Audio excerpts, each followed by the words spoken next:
ফাতেমা আসে ব্যাঙ্গঞ্জ থেকে। ওনার বয়স হচ্ছে আনুমানিক 4.5 বছর। সে হাঁটতে পারতো না। সে কিন্তু আপনার 2 পা কিন্তু উঁচ করে রাখতো।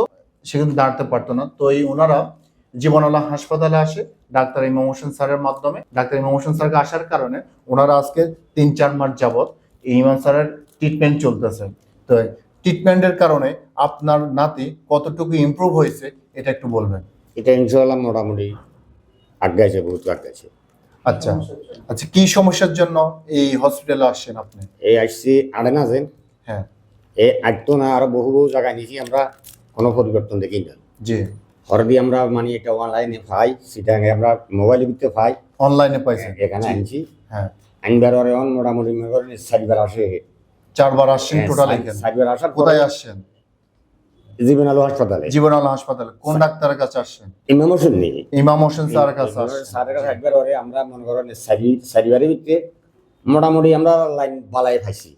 আচ্ছা, আমার মোটামুটি হে ঠ্যাংটুং হালাইতে একটু না ইয়ার উঠে দেখতো, হ্যাঁ। এগুলা অনকে আমরা দড়ি আড়াইছেন, এটা ঠ্যাং আমার মতন হালাই আড়ে।